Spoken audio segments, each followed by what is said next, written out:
Hello and welcome to the season finale of The Real Housewives of New York, season 12. Is this the end of an era? I think there are going to be a lot of changes next season. But before we get into our recap, I wanted to take care of some thank yous. I want to welcome new subscribers, Grant and Coco Beauty. I'm so happy to have you join us. I want to thank you, Lee P, April or April, La Colombiana, Viva Colombia, and Miss Julie Dip for your comments. Rue, thank you so much for your appreciation. Cindy M, welcome. Milton Miranda, welcome, and thank you so much for your advice. Gave me a little insider advice on content creation. Nastasia Gale, I love your take on Rinna. Very true. Very insightful. Thank you. I love getting your comments. As you can tell, I read them all. I respond to them all. This is what's making this so much fun for me, is starting to get this little, circle of people, this little tribe, as I've been calling it. This is a good time to remind you to keep those comments coming, comment. If you're not already a member of our little tiny but growing tribe, please push the red button and subscribe, and then you can just go over and you can put that bell on ring, and then every time I come up with a new recap, you will be notified, so you can make sure you don't miss anything. Okay, all right. This episode is called Viva la Dysfunction, which could be true for so many episodes of The Real Housewives of New York and other Housewives franchises, but especially New York. Okay, we can now tell from the previously on The Real Housewives of New York, when they show a little setup of not just what happened last episode, but what's happened earlier in the season. Yeah, Leah is definitely being set up as the star. She is the HBIC. Definitely the head bitch in charge. Yep, she's going to be this. They've decided she's going to be the star. I just hope I like Leah when she's not acting like a third grader. The good news is, I think I told you that we know in real time she has given up drinking. So as long as she's not drinking, she's funny, but not obnoxious. Some people almost need to be drunk to be funny. But in the case of Leah, she's very funny. She's very amusing without drinking. And I think, as we've seen, drinking just brings out this really ugly, ugly side of her. And so I'm happy for her that she made the decision to stop drinking. Another person who stopped drinking, as I think I've also mentioned, was Sonja. Sonja has detoxed, along with getting her face and neck lift, which are just good. They're really good. And I think, tell me if you agree, I think she still looks like Sonja. So I don't think it was anything too drastic, but it definitely was surgical. You can't do all that with just injections. It was surgical. Okay. So now we have basically Christmas in New York, which I love. I always like to keep hope. I have so many trips backed up, you guys, that I'm like holding tickets to 3 different countries and lots of tickets to California to see friends and family, tickets that I just have had to keep postponing. I never say I cancel a trip. I refuse to say I canceled a trip. I'm always like, no, I postponed a trip. All those trips are going to be taken. And I was just telling my husband last night, because I do go to India every 4 months. I'm like, oh, I'm going to be doing my recap from India. So please, before too long, please not a year from now. Please, much, much, much sooner than that. And then I can share some of India with you guys, which would be pretty awesome. I'd love to. That makes me very excited, as you can tell. Okay, we had to restart the film because we now have 2 cats who are basically brothers, the same age. up on the hutch beside me, and I have to watch them because they get along fine unless they're trying to share a space, and then there could be a big brawl. We'll see. Okay, so we just gonna keep an eye on them. You can keep an eye on them for me and let me know if anything's going on. Okay, so we're getting ready for Sonja's drag queen bingo. This is going to be the big culmination of the season at Sonja's townhouse, which she seems to be stuck with. And I know that it's a huge financial burden for her, and that she really would be so much happier and have so much free, disposable income if she were able to sell it. But she doesn't want to have it split up. Although you can't always control that. Someone might still buy something and chop it up into apartments. That's usually what happens in New York. Not that many people want these huge mansions. But you look at it and you look at the beautiful main kind of entry room up on the first floor, and you realize this is such a beautiful townhouse. It's very special. And so I kind of hope that she's either somehow able to hang on to it, or that someone buys it who really loves it and appreciates it and has the money. Somebody from Russia. I'm just going to throw it out there. Somebody from Russia. Somebody from China, somebody who's just a billionaire, basically a billionaire oligarch who likes the opulence and wants to keep it beautiful as it is and not change anything. This is my hope. Because I think that we got too caught up in the details of Sonja kind of living like Big and Little Edie in Grey Garden, with everything kind of falling down around her and the sick pets and various kind of nasty problems going on in the house. So then you kind of look at these little dirty details, so to speak, not dirty, but decrepit details, and you forget just how beautiful this is. Now we see Leah and the famous Martin. Well, remember we were given the gift of Martin. The gift that keeps on giving. We were given the gift of Martin from Tinsley. He was her boxing instructor. Tinsley and Leah were friends, so I'm not sure if Leah was already going to him, or if the producers did something really intelligent and said, let's make Martin Leah's trainer now, because Martin needs to be on the show with his punch-drunk wisdom and his kind of hit way too many times face. He looks like Mickey Rourke in that movie, The Wrestler. So much like Mickey Rourke in that movie, The Wrestler. And so, yeah, more Martin, less Sarah and what's her mother's name? Bunny. Please, keep the family out of it. We want to see Martin. What's Martin's story? Oh, I bet you there's a story there. I bet you he would sit down over a bottle of scotch with you and tell you some stories that would make your hair curl, even if it's not already curly. Okay. Luann is meeting with a music producer. Why? No. No.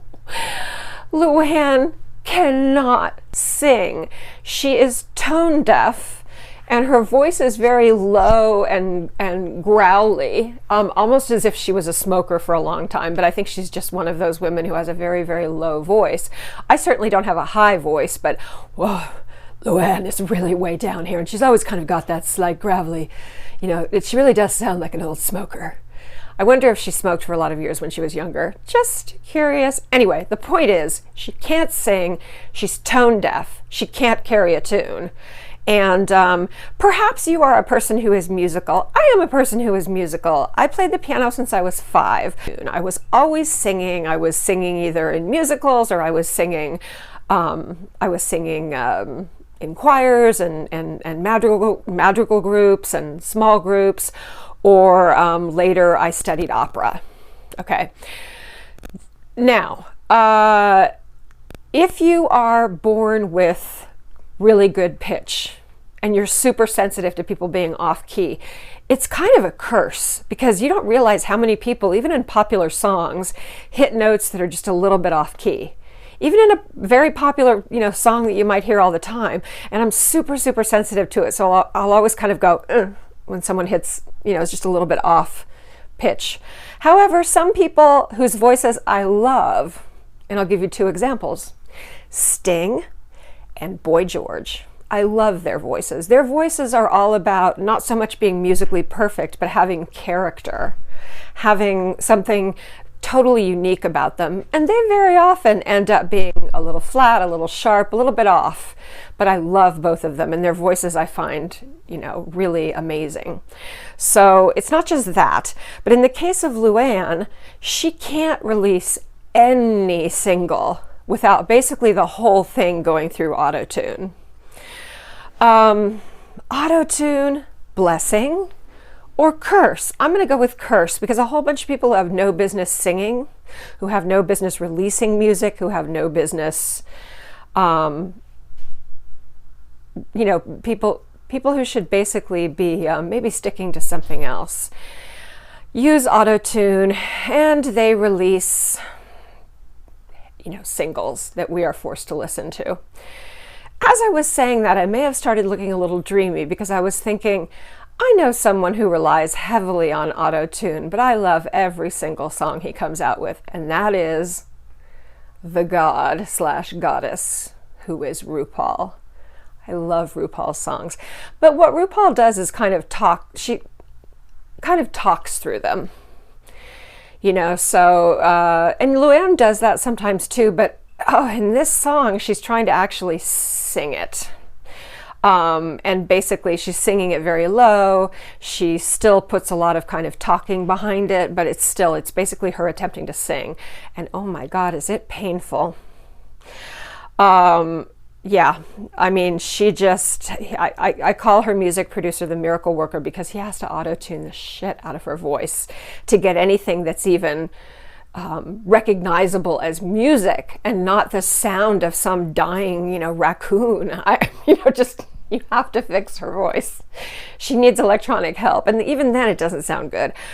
Okay, so the next abomination, hit single by Luann is called Viva la Diva, which is really unoriginal. Okay, now I'm completely, those of you who are a little older, if you know who Carol Bayer Sager is, she's a famous songwriter. Wrote songs for a little lady you might have heard of called Barbara Streisand. And Carol Bayer Sager, I think that this music producer is bragging about how he works with Barbara all the time. So he probably dragged this song out of the back of a closet. It was probably some song that Carol Bayer Sager did one night when she was drunk, and she said, you know what, this song's a piece of crap. I'm not even going to play it for Barbara. Barbara will say no.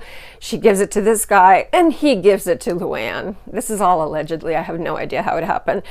But yeah, and then we have to listen to her going through and attempting to sing it, and it's a nightmare. And what I love in a way and also hate is that Luann thinks she is fabulous. She thinks she's amazing. Don't tell her you're just a performer, you're not a singer. Oh no, you can tell by the way she thinks she is a songstress. She's a torch singer. She has a fabulous voice in her mind, which is kind of hysterical. There's even a line in the song where she gets to say something close to her favorite line, which is, money doesn't buy you class. Money can't buy you class. Elegance is learned, my friend. Elegance is learned. And that is Luann without auto-tune. And I'm pretty spot on there, so. Okay.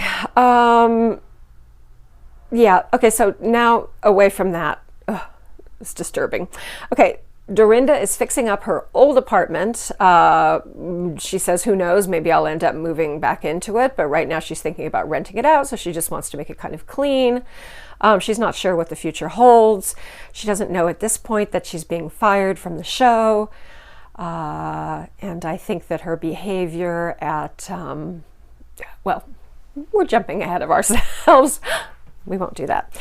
Okay, oh God. And just right on cue, Dorinda has to say, I think 2020 is going to be a good year. It's going to be a great year.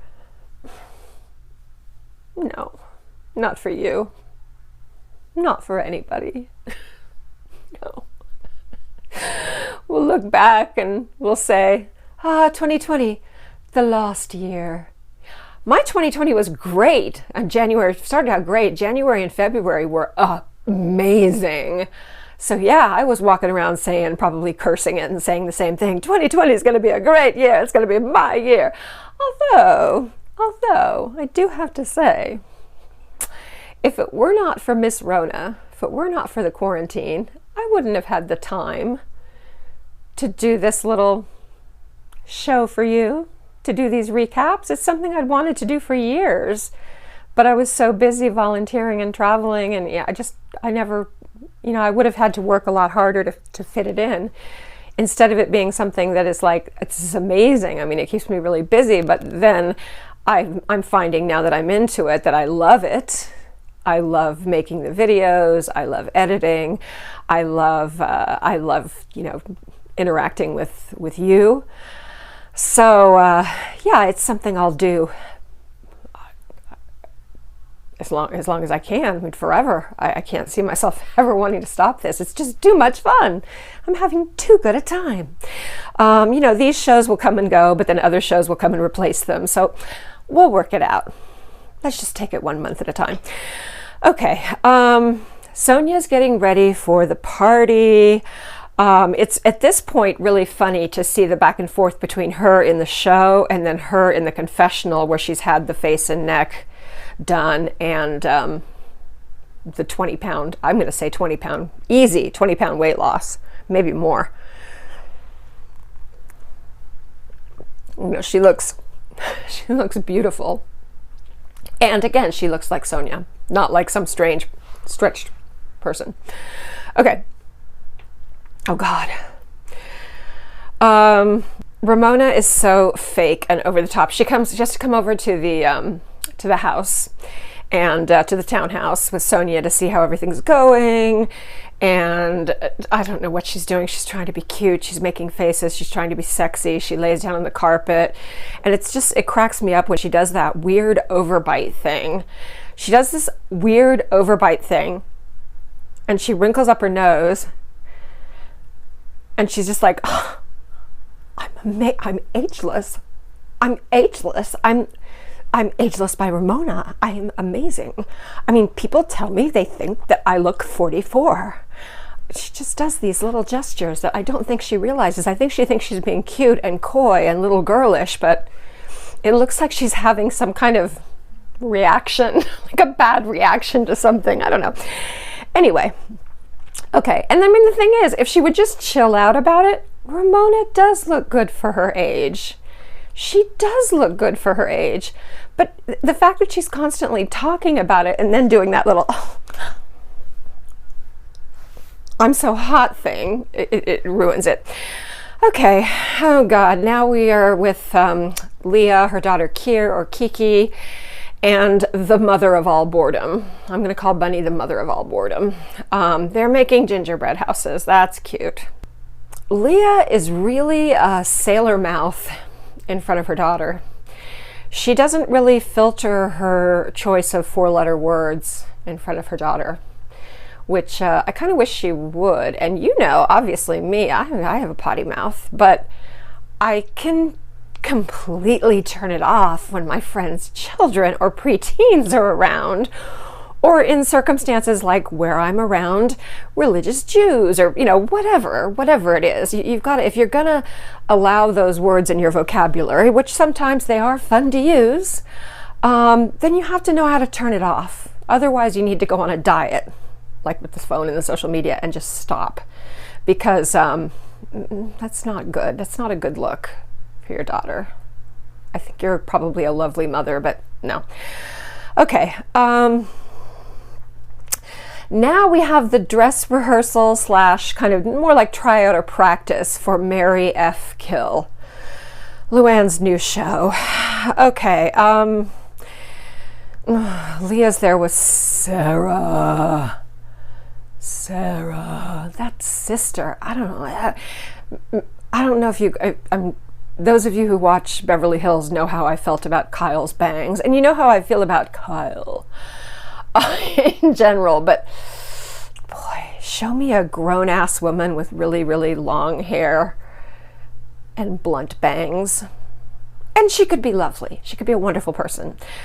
But, I don't know. It's usually kind of a certain type that goes for that look. Anyway, but I mean, you know what? Some women rock bangs.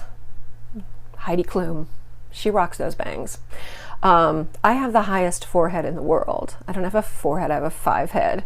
So, you know, if I could wear bangs, if bangs looked good on me, I probably would, just to make my forehead slightly less like a billboard where you could, you know, I should sell space for my show. But I think also too, as I've gotten older, I've come to terms with my giant forehead. It's part of what makes me me. I don't know who I got it from. No one else in my family has it, but I've always had it. And yeah, it's just huge. What are you gonna do? Okay, all right. Ramona and Dorinda are not coming. They have made excuses, but I know why they're not coming. They are so over Cabaret. They're not, they don't want to be there anymore for any more of Luann's Cabaret. They have Cabaret PTSD when it comes to Luann overdose. They will probably, you know, I'm sure they'll come to the actual show once, but it's become a scary word. It's become a very triggering word for them. Cabaret. Okay. Oh, Luann looks just gorgeous. Just gorgeous. She is a beautiful woman. I mean, I always remember thinking she was attractive, but I don't know if it was her hair or her styling or what. But earlier in the show, I don't remember really thinking she was all that pretty, but now I think she's just, oh, she's beautiful.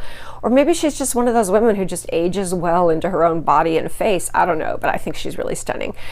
The jokes are really lame. The jokes, folks, the jokes have not gotten any better. They're just as bad as they were in the previous rendition of the show. Sonja ad-libs her part of the show, as usual, over the top, crazy, almost manic, but she's still funnier than Luann. So it's Mary F. kill Dorinda, Tinsley, Ramona. Well, she immediately says she's going to kill Ramona. Do I need to even say anything to that? She says Tinsley is uneffable, which remember was said before. So apparently she'll have to marry Tinsley and presumably not have sex with her, and she'll F Dorinda. So she'll kill Ramona, she'll marry Tinsley, and she'll F Dorinda. Okay. Leah's happy Ramona is not there so she can show her vajayjay to everyone. That joke is getting so old. You know, Leah and Sonja have both now are both teetotal. Neither one of them drink. Hopefully it'll last for both of them. But let's hope that sober Leah doesn't keep using that same joke over and over again, because we've had enough. Sonja says to someone at the event, you know, I've really let myself go, just because she's put on weight. She's a little bloated. She's drinking. You know, she's drinking too much and she's not eating well. You can tell. And well, she may have let herself go in this, but let me tell you, looking at her confessional, she has put herself together now. She probably never looked better in her life. She looks amazing.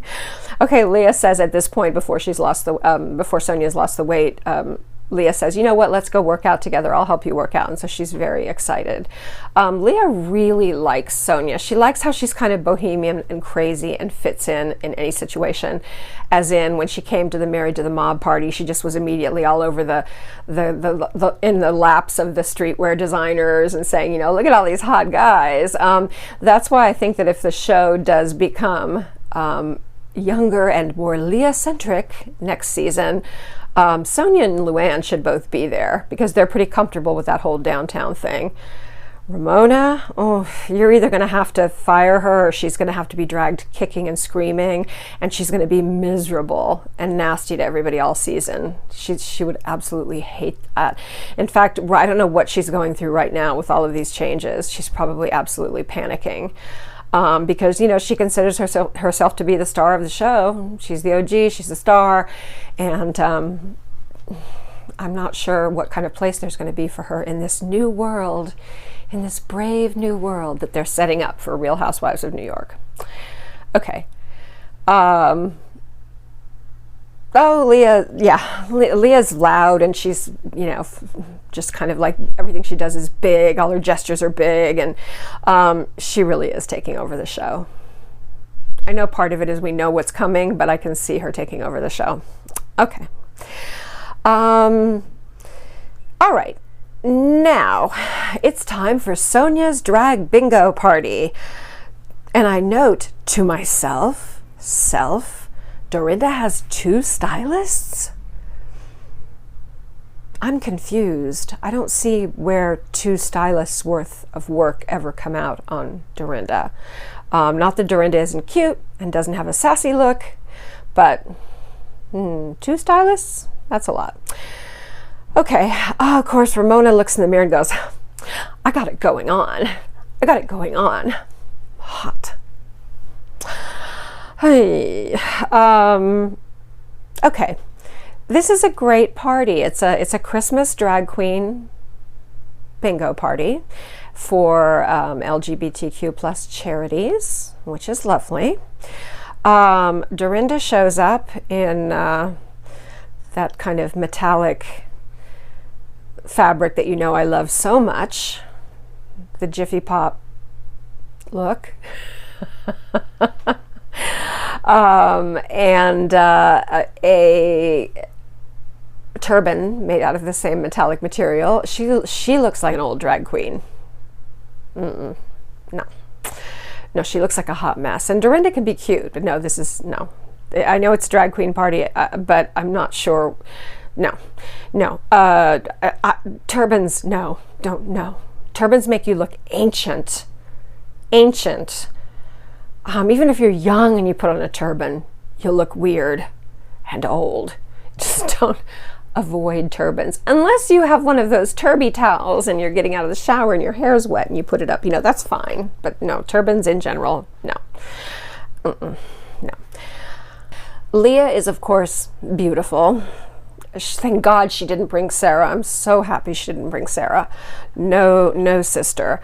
I love Sahorne Beaver, the queen with a beard. She's a cross between, I guess, Sigourney Weaver and Indonesian lady. Sahorne sounds like a, oh, so horny. Oh, God, I'm slow on the uptake. Not Sahorny. I'm hearing Sahorny Beaver and I'm thinking Sahorny. Oh, that sounds like an Indonesian name. See, this is where sometimes being too international just makes you boring. Her name is Sahorny Beaver. Like, I'm so horny, not instead of Sigourney Weaver. Duh. Okay.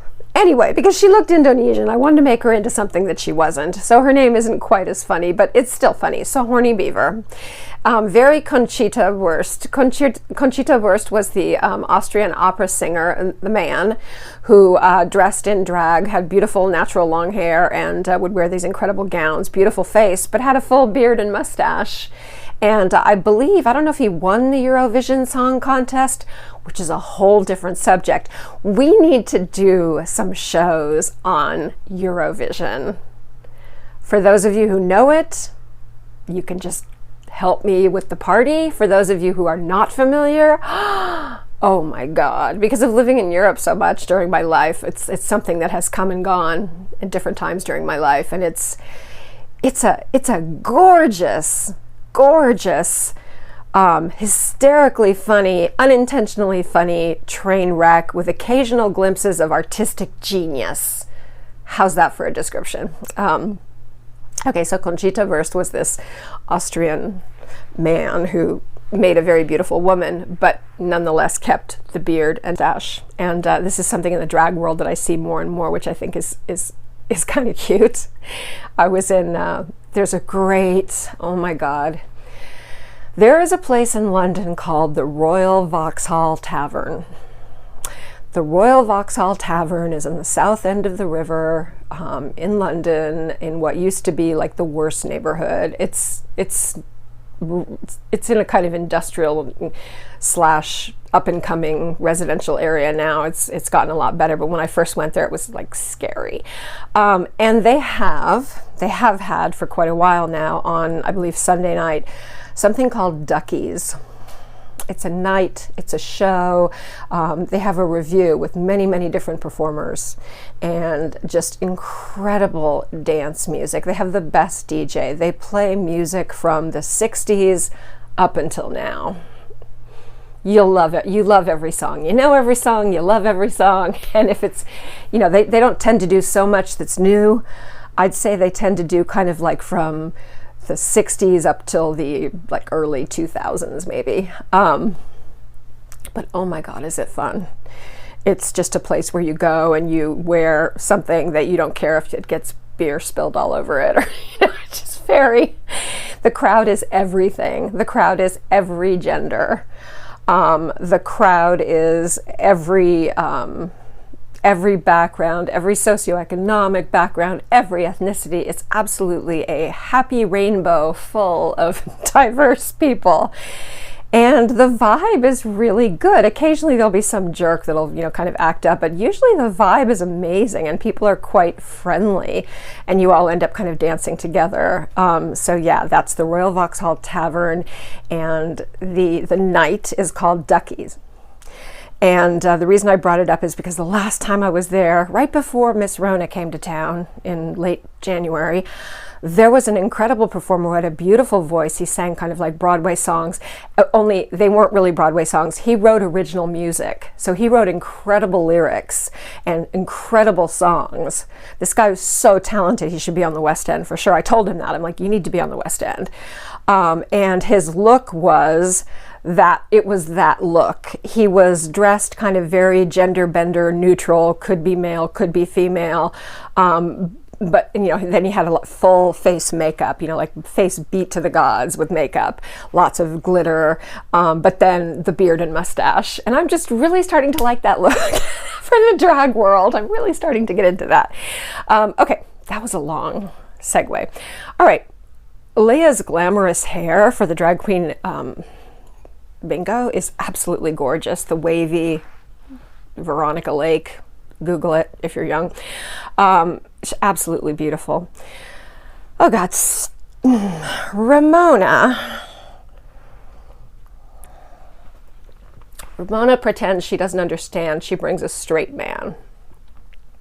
You're supposed to either bring, you know, gay friend, a drag queen, or come with a girl where you're both dressed up as drag queens. She brings basically like a date. Even though she says they're just platonic friends. It is because if there is no straight man there to admire Ramona and tell her she's sexy and vital and she's still got it, that she's not over the hill yet, she ceases to exist. She actually goes like this, whoop, and she's gone. So she has to have this guy there. And turns out Ramona's date has made out with Sonja. And then he proceeds to hit on Leah. And even though this guy is older and does not seem like someone that would go with, you know, that Leah would be at all interested in, she's flirting with him. And she claims, no, she's not interested in him at all. She's just having fun. But remember, ladies and gentlemen, Leah told us she showed her hand, as they say in poker. She is attracted to ugly guys. Could there be, oh my God, could there be a future between Leah and Martin, the boxing trainer? Can you imagine? Imagine drunk Leah and Martin, the boxing trainer. Oh my God. Okay, and then let's not. The police would be involved. No, we don't want that. Okay. All right. Of course, because Luann's world revolves around Luann and her cabaret, She's giving a hard time to Ramona for not coming to the Cabaret pre-show, test run, whatever. It wasn't that big of an event, but, and you know, I'm starting to think for the very first time, Ramona has always annoyed me. I'm sure she has always annoyed 95% of the people on this earth. But it seemed like she was such an important part of the show. You know, she was Housewives of New York. But I think I might be ready to let Ramona go, because I don't think she's ready to let go this thing where she's, I'm so young, I'm so ageless, I'm hot, I still got it. I don't know. And the narcissism and the complete cluelessness and the not really thinking of other people's feelings or reactions to the point of being a sociopath, allegedly. I might be ready to say goodbye to her. And that makes me feel sad to say that. I would be both sad and relieved if Ramona does not come back. You know, right now we're in a place where we just don't know. We've been fed certain, you know, facts about next season, but there's a lot that we don't know. So we'll just have to see. But I'm betting Sonja and Luann, yes, Sonja and Luann will be there. You know, possibly Ramona, just because they feel like, oh, what the hell, let's give the old broad one more year. And then Leah, and then a couple more people who are younger, more diverse, whatever, which could be good. You know, let's give it a chance. Look, thank God, we know Leah. We know that we don't like Leah. When Leah drinks, she goes insane and acts absolutely over the top ridiculous, not in a funny way, but in an annoying way. And are you eating Lucy's food? Are you? Okay, good. I thought I left. My other cat has a special diet. They all have special diets. But I thought that, hi. Oh, he's kind of, I call him spirit animal. He's the one that's kind of like, I know, you heard me call you spirit animal. I know. You want to say hi? Come here. Come here. Yeah, this is Momo. That means peach in Japanese. Oh, he's very, very, very attached to me. More so than any cat I've probably ever had. He's, yeah, he's weirdly attached to me. It's like some kind of past life thing. I don't know what's going on, but I've never had this kind of relation. I've had close relationships and I've loved my cats, but not like this. This is like, he literally, sometimes he like looks me in the eyes like, like, who are you? What? Okay. All right. Okay, Sonja decides to get a little feisty. You know, she's had a few vodka sodas, which, by the way, is like the grossest drink in the world. I don't know why bother drink. Vodka soda is just to get drunk. Vodka itself doesn't really have a lot of flavor, so it's basically just an alcohol delivery system, which is fine. I mean, if that's for some people, that is the alcohol that they can drink without it. It goes well with their body chemistry, so I understand. But I used to just drink vodka when I was younger, and I was just like, yeah, it was an alcohol delivery system. I was like, there's no taste. It just tastes like whatever you throw in it. Yeah, I'm much more into like really good gin, like Nollet, which is Dutch, Nollet, or if not Nollet, then my second would be probably Hendrix, or my wine. Sonja is starting to get feisty from all of her vodka and sodas, as I said, and she's starting to yell at Ramona. She's, you know, shouting, "Why did you bring a straight guy to the party? Why did you bring a date?" And Ramona, you know, stands up and claps back, and she's mouthing off back at her. Just sit down, please. Okay, now we get down to the bingo. It is, after all, lest we forget, drag queen bingo. So time to get down to the actual bingo, which no one cares about except who? Dorinda. It turns out that Dorinda is very, very enthusiastic when it comes to bingo. She's, in fact, you might even say, passionate. Luann's really funny in her confessional. She says, you know, when she's not doing Dorobics, Dorinda must be in the Elks Lodge playing bingo because she's really into it. Every time a number is called out that's on her card, she screams and hoots and hollers like she's won. But you understand, you have to get a row of numbers in bingo, Dorinda. Just having them call a number that's on your card doesn't really mean anything, so it's a little bit annoying, but anyway. She's very, very, very enthusiastic. Okay, Ramona shouts out that she wants to hear 69. She loves 69. She loves 69. And Leah makes a good point. She's like, why is it that I can't say anything dirty, but Ramona can run around screaming 69? And then Ramona goes, what? I just like the numbers. They're pretty. Yeah, right. I mean, come on. We've heard you say some pretty racy things, Ramona. So Leah is absolutely right. Oh, God, get out your earplugs.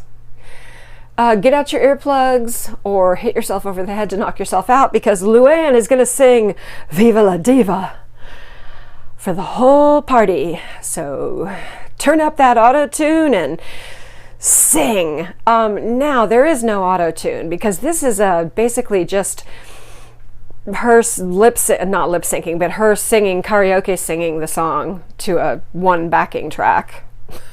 So unfortunately, we have to hear her actual voice, which means in order to even get through the song, she has to sing as low as she possibly can. Viva la Diva. Yeah. You know, I have to say, of course, Dorinda has to make her snarky confessionals during Luann's performance. Dorinda, that is what I'm going to miss about you the most. I'm going to miss your snarky, funny confessionals. You were always so good at that. I will miss you. You've been a right bitch. You've been nasty. But I'll miss your confessionals. But now I understand why all this is happening. But again, I'm getting ahead of myself. Okay. Luann's wearing a short, sparkly dress. I think she only has sparkly dresses. I imagine if you open up her closet, it would be like, you'd be blinded. You'd have to put, like, if you turn on the light, you'd have to put on dark glasses. Okay, the cats are trying to kill each other out there. That's a real fight. Yeah, Luann has spectacular legs. They're really amazing. I mean, yeah, it helps that she's super tall, but she has great legs. Ramona and Sonja are dancing. Everyone's dancing, trying to dance to this sad excuse for a song. Ramona and Sonja are kind of doing the disco hustle, showing their age. Yeah, I did that. Yeah, when I first started getting into clubs. Yeah, lying about my age, like 1978. Yeah, I believe that was one of the first dances I did out. Okay, oh God, we have to hear Luann go off again on how, you know, she's been through jail. I've been through jail. I've been through probation. And now here I am on top, a cabaret star. Okay, Luann has acquired zero humility over the last 2 years for everything she's been through, the aborted marriage, the whole hideous, you know, drunken, violent, semi-violent arrest, being shackled, going to jail, a long probation, going to AA. She has learned nothing. She only sees all those things through the lens of, this makes me an even more amazing person. Look at everything I've been through, and I'm on top. I've made it to the top. She still just hasn't learned a thing. Yeah. And, you know, the thing is, if you go through all of that, and if you, quote unquote, hit rock bottom, but you don't learn anything and you don't just break, hitting rock bottom means you get to the point where you break and you're just like, oh my God, I can't live like this anymore. I'm so messed up. I have to fix this. And that means acknowledging that you're just so messed up and so broken that you have to fix it or you can't go on. Luann never did that. That means she's never hit rock bottom. And then on top of that, she's still drinking.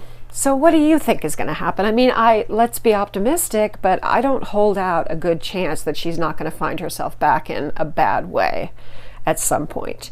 Either that or she completely goes off every norm of behavior that follows people that go through rough patches, addiction, whatever you want to call them. Because you do have to hit rock bottom. And her rock bottom, she turned into a fabulous story. And I turned my rock bottom into a cabaret show, which is everything, which has made my life incredible and complete. That's not the way rock bottom works. Rock bottom should not be something that you want to recount over and over again. See, her rock bottom is the whole night of getting arrested, being in the wrong hotel room, fighting, knocking out the window in the police car. You've all heard the story a million times. Repeat it with me. Come on, everybody. Yeah, that's her rock bottom story. And here's a hint: if your rock bottom is an amazing story that you can't wait to tell over and over to show everyone how amazing you are, yeah, that's not rock bottom. Rock bottom should be something that you're like, oh God, oh my God, I can't believe I did that.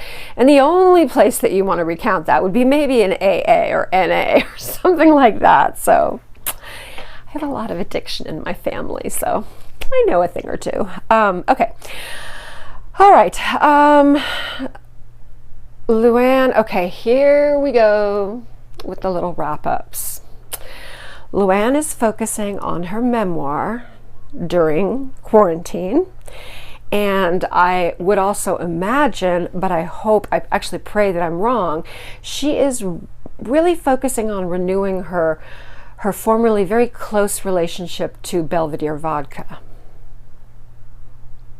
But I hope I'm wrong about the vodka. Okay. She has also sold her house upstate, which they make a stupid joke about, which I'm not even going to repeat, but I know why she sold that house. There's not enough people around there to applaud at her. She can't live like that. She can't live away from the lens of being Luann, the Countess, the cabaret star. No one knows her up there. I don't think, she's recognized everywhere she goes in a little town up the Hudson River like that. Yeah, she might be recognized, but also that's where there are some other wealthy people that go up there to hide away. So, it's very isolated. And those little towns are not easily impressed. A girlfriend of mine lives in one. No. I thought to myself, this is not going to last. I thought to myself. Okay. Dorinda is writing a book. She's writing a lifestyle book called Making It Nice, Making It Through. And she's going to have plenty of time to write that book if she hasn't already finished it. Sorry, Dorinda. Another stupid joke having to do with Giovanni. They're getting really bad at writing taglines, and they're getting really bad at writing these little kind of like wrap up things for the ends of the season. They're not cute, they're not funny, we're not laughing. Okay, Leah says, which we had already heard in social media, Leah has quit drinking. Yay! Cheers, Leah! Here's to your no longer drinking. Yay! How tacky of me. And this says that it strengthened her relationship with her mom. No! Not know that it strengthened her relationship with her mom, but just mean that Bunny is going to be on the show more next year. Oh, hope not. I'm going to need to drink more. No, I'm kidding. Don't worry, I'm kidding. Okay, blah, blah, blah. Sonja still hasn't found a buyer for her townhouse, even after giving it the whole facelift, but they do say that her facelift was a great success. I completely agree. And now Ramona, blah, blah, blah, blah. Okay, maintaining 50 friendships with 50 good girlfriends has kept Ramona busy. She moved up to a higher floor in her new building. This way she can take better Instagram shots. Oh God. Okay, weird ending. And this, I I feel like this was maybe partially planned by the producers. I actually think maybe what we see in the next few minutes in real time, for real, is why she was fired. Leah thanks Tinsley for introducing her to everyone, which actually, I mean, okay, yeah, part of me is like, oh, the producers told her to say that to cause trouble. But you know what? It's kind of like if it were a real party, a real situation, I might say something like that. She's acknowledging that if Tinsley didn't recommend her to be on the show, she wouldn't be on the show, and it's working out very well for her.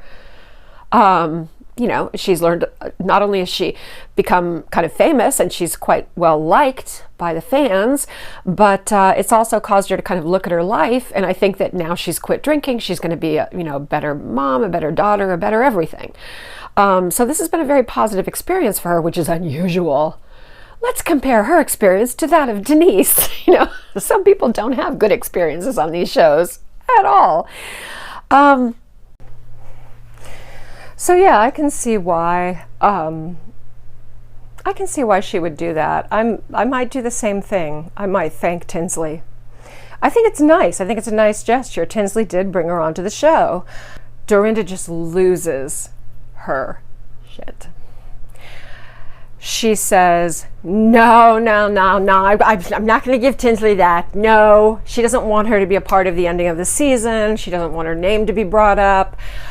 She is absolutely fuming.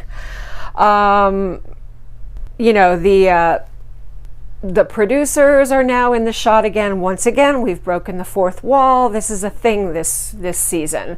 The producers are going to get involved. They're going to show up in frame, which I do not like, because it's just really kind of like hammering it home in our faces that, oh, this is all fake, it's all produced, it's all, let us just enjoy watching the show, watching the ladies. We know that it's somewhat scripted. We know that the scenarios are discussed beforehand, but sometimes they're not. So don't stick producers in frame all the time. But anyway, we see one of the producers, and Dorinda's absolutely like a wild beast going crazy in the party. And it's just, again, what is behind this pure, burning, white-hot hatred of Dorinda for Tinsley? Do we even know? And I started to say, she's from this kind of middle class, or maybe even working class, Irish Catholic background, and she married well. Nothing wrong with that. I'm not saying that she didn't also work and study, and I'm sure she did. But the fact is, maybe there's part of her that instead of just being happy that she's an affluent woman, that she's had, many blessings in her life, she has some sort of deep-seated envy for the real old money, that maybe she just can't tolerate old money. That's the only thing I can think of, and it doesn't make sense. It just doesn't make sense. Because, Tinsley is really the only full-fledged socialite we've had on the show. The person born with the silver spoon in her mouth and the family crest and all that. I mean, Sonja married into the family crest. The Morgans are way more... Well, no, actually, the Morgans and the Mortimers were kind of on a par at one point. Tinsley was a Mortimer. So, yeah, I'm going to say that that's the only thing that makes sense, because she doesn't have the same hatred for Leah. So it can't be just because Tinsley was younger and cuter and skinnier. No, I think it might be the class thing. It might be the socialite thing. It might be the old money, new money thing. I don't know, but it's just weird. Unless there's something that we just don't know that Tinsley said to Dorinda at some point, whether knowingly or unknowingly, that just absolutely made Dorinda say, I hate you. Because let's face it, Dorinda is a gangster, and I think she's the kind of person that if she decides she truly despises a person, she would not have an easy time letting that go. So,